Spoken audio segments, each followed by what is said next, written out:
네, 안녕하세요. 문경원 연구원님 오셨습니다. 안녕하세요. 어서 오십시오. 자, 오늘은 미중 정상회담 얘기 전에 저희가 이번 주 방송에서 다루긴 했었는데 좀 더 자세히 다뤄보려고요. 제이비 어브런슨 주한미군 사령관이 12일 하와이에서 열린 미군 육군협회 인도태평양 지상군 심포지엄, 뭔가 말 같지도 않은 심포지엄 같아요. 자, 여기서 기조연설을 했는데 무엇이 밤잠을 못 이루게 하느냐는 질문에 우리가 아직 충분히 준비되지 않은 일을 하도록 떠밀릴 가능성이 있다. 그것이 나를 밤잠 이루지 못하게 한다라는 얘기를 해서 지금 굉장히 화제가 됐습니다. 오늘 이 이야기를 좀 나눠보겠습니다. 뭐 때문에 잠 못 잔다고 생각하십니까?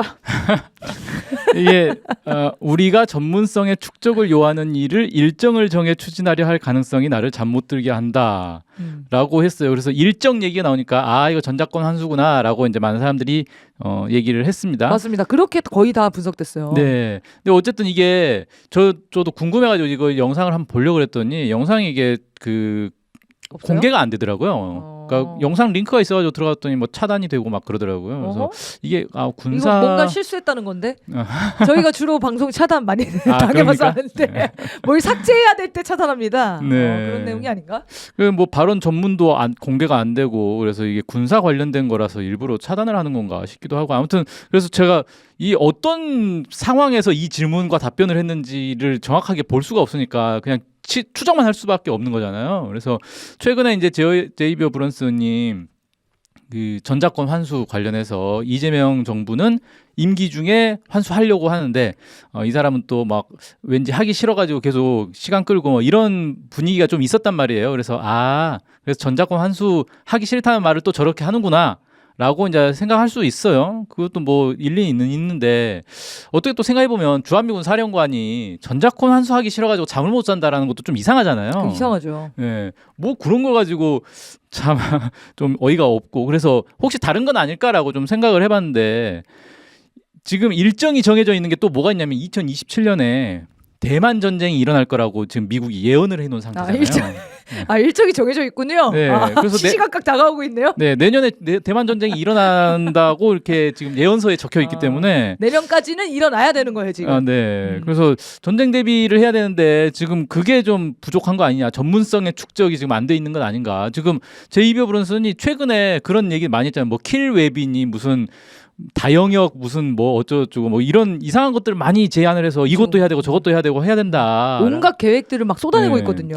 그런데 이걸 지금 이제 아직 안 돼 있는데 2027년은 다가오네. 와, 큰일 났다. 이거 언제 다 하지? 막 이런 것 아닐까? 뭐 이런 생각도 좀 해봤습니다. 아니 저는 그래서 그 생각도 들었거든요. 우리 한국 정부가 전작권 이거 환수 빨리 하자 이 얘기하면서 사실 이제 미국이 전체 이제 구상 안에 우리한테 전작권 주고 그리고 자주국방 하는 척 한 다음에 미국의 명령대로 수행하게 해 요것만 합의되면은 전작권 줄 생각이 있을 거 아니에요 미국도. 뭐 그렇게 할 수도 있죠. 네, 그리고 우리 정부도 이제 그런 걸로 협상을 발휘할 수 있는데 미국이 지금 두려운 거는 한국이 배신 때릴까 봐가 아닐까. 기본적으로 미국은 한국을 믿지는 않습니다. 그냥 안 믿는 거거든요. 기본적으로 믿지는 않고. 윤석열만 믿었죠. 저는 그래서 진짜 미국이 전작권을 줄 생각이 있는 건가 없는 건가를 고민을 좀 많이 해봤는데 네. 대체로 보면 어떤 의견이 있냐면요. 전작권을 주면 한미연합사가 없어지는 건 아니거든요. 그래서 한미연합사를 뭐 미래연합사로 이름을 바꾼대요. 그래서 핵심은 뭐냐면 지금 한미연합사 사령관이 주한미군 사령관이에요. 그런데 한국군 대장을 한미연합사 사령관으로 하고 주한미군 사령관이 부사령관이 된다는 거예요. 네. 그리고 참모도 한국군이 하고 부참모가 미국군이 하고 지금 그래서 그 정부를 한국과 미국이 바꾸는 걸로 한다는 건데 그게 어떻게 자주국방이에요?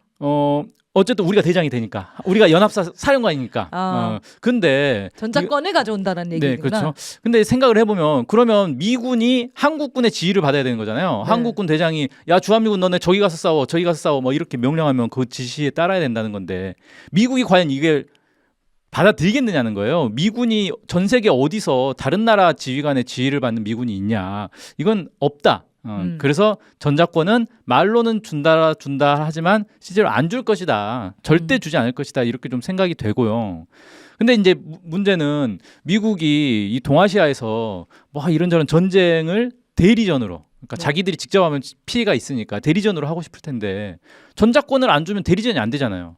뭐 한국군이 독자적으로 그렇죠. 전쟁하는 모양새를 띄어야 되는데 어쨌든 전쟁이 나면 미군이 지휘를 해야 되니까. 그럼 자꾸 평양에서 성명 나온다고. 그렇죠. 그럼 미군이 지휘하네 미국 본토로 핵미사일 날아가면 이렇게 되잖아요. 잡종계 성명 나온다고요. 네. 또 이러면. 그래서 저는 어떤 생각이 드냐면 미국이 전작권은 안 주되 대리전을 하려면 한국에서 그러니까 한반도에서 북한을 대상으로 대리전을 하긴 어렵겠다. 그러면 어디를 하면 되느냐? 대만에서 중국하고 전쟁을 할 때 한국군을 투입하면 그때는 한국군이 가서 전쟁을 하는 거지 그걸 주한미군 사령관이 지휘하진 않거든요. 그래서 그런 생각을 하고 있는 것 아닌가? 머리를 엄청나게 쓰고 있겠네요. 네, 이거를 걸리고 있을 겁니다. 근데 핵심은 이게 한국이 윤석열이었다면 이렇게까지 머리 굴릴 필요가 없다는 거예요. 다카이치처럼 알아서 이제 기면서 나 이거 하고 싶어, 나 이거 할게, 마음에 드는 얘기를 막 제안할 거 아닙니까?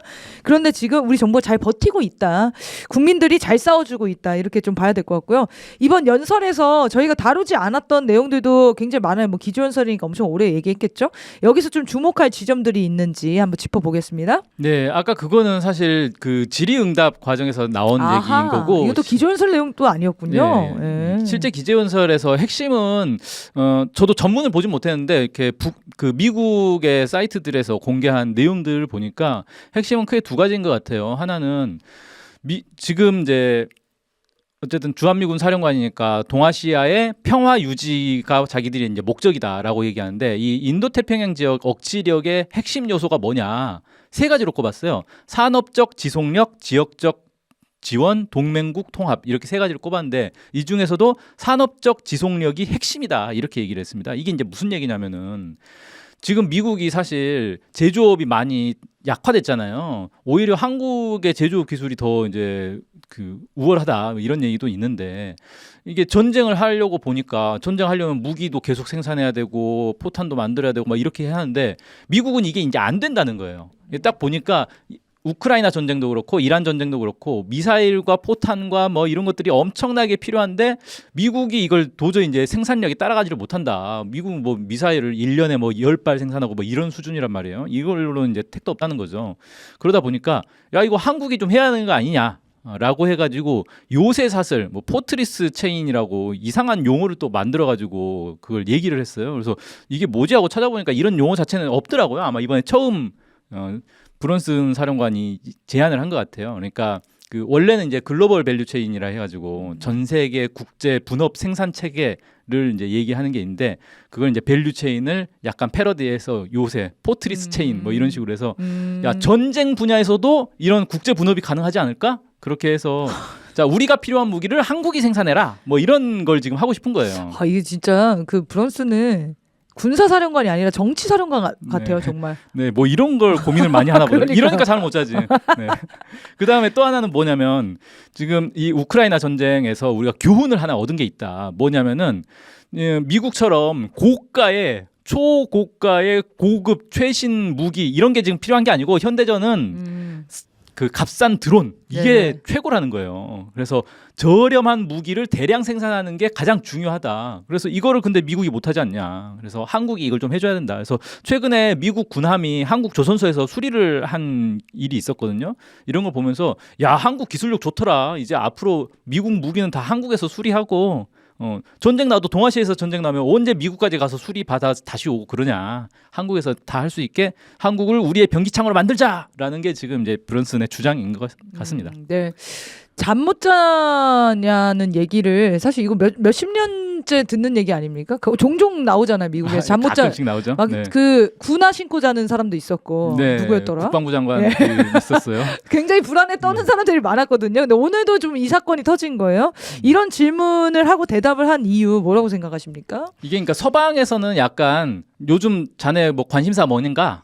자네 요즘 뭘로 스트레스 받나? 뭐 이런 질문을 이렇게 하는 것 같아요. 왜 잠 못 자냐? 아니 네. 뭐 때문에 잠 못 자냐? 뭐 이런 질문 하나 봐요. 뭐가 제일 스트레스냐? 네, 이 그렇죠. 얘기구나. 네, 그러니까 뭐 브런슨이 얼굴이 뭐 헬쑥해져서 그런 질문을 하지는 않았을 거 아니에요. 그렇죠. 네. 그래서 이런 질문을 했는데 제가 이제 인상적인 그 몇 가지 사례들 잠 못 자는 사례 좀 찾아봤는데 한두 명이 못 자는 게 아니에요 지금. 좀 유명한 사례들이 있어요. 2012년 4월 19일에 그때 이제 국방부 장관이 리언 파네타 국방부 장관이었어요. 미국의 그 벨기에에서 있었던 인터뷰에서 북한의 미사일 위협 때문에 불면증에 시달리냐라는 질문을 받고 유감스럽게도 요즘 내가 잠드는 시간이 많지 않다. 우리는 매일 전쟁까지 갈 상황에 직면하고 있다. 우리가 말하는 것에 대해 신중해야 할 필요성을 느낀다. 그러니까 미국이 괜히 말 잘못했다가 북한에서 미사일 날라올까 봐 지금 잠을 못 잔다. 뭐 이런 이제 얘기를 한 거예요. 그래서 되게 약간 이게 무슨 소리야? 막 많은 사람들이 그 2012년만 해도 사실 북한이 미국 본토를 공격한다라는 것 자체를 상상하지 못했거든요. 사람들이 북한에 뭐 미사일이 대륙간 탄도미사일도 없는데 그런데 정작 미국 국방부 장관은 북한 미사일 위협 때문에 잠을 못 잔다. 뭐 이런 얘기를 해가지고 많이 이제 논란 일이 있었죠. 그다음에 2024년에 그 비핀 나랑이라고 국방부 수석 차관보가 있었는데 그 강연을 했는데 강연에서 무슨 얘기를 했냐면 올해는 금세기 미국 핵 정책에 있어 가장 어려운 시기다. 핵, 탄도미사일, 재래식 무기 능력을 지속적으로 확장하고 다양화하며 개선하는 북한 때문에 잠을 잘 수가 없다라고 하면서 그 러시아나 중국의 위협에 대해서는 그냥 평범하게 얘기를 하다가 북한 얘기를 하면서 갑자기 감정적으로 막 내가 진짜 북한 때문에 잠을 못 자고 있다 막 이런 얘기를 하면서 발끈해가지고 사람들이 쟤 또 왜 저러냐 뭐 이런 얘기를 한 적도 있었고요. 그러니까 이런 이제 표현들을 즐겨 쓰다 보니까 북한에서도 이걸 좀 알아요. 그래가지고 2021년에 무슨 일이 있었냐면 그때 이제 한미 연합 훈련을 하는데 북한의 김여정 부부장이 규탄 담화를 발표를 하는데 뭐라고 얘기하냐면 미국의 잠설칠 일거리를 만들지 않는 것이 좋을 것이다. 뭐 이런 경고를 한 게 있어요. 그래서 이런 말이 이제 일상적으로 쓰이는 말이구나. 뭐 이렇게 알 수 있죠. 네. 어쨌든 브런슨 입장에서는 전쟁 준비를 마무리해야 되는 역할로 지금 파견된 거잖아요. 그렇죠. 근데 지금 진척 상황이 너무 느린 거예요. 일본은 엄청 빠르게 속도 있게 했는데 윤석열이 날아갈 줄 몰랐지. 윤석열이 탄핵되고 나서 미국의 구상이 완전히 박살 난 겁니다. 자, 그런 데서 우리 국민들의 역할이 또 중요하다라고 생각을 해보고요.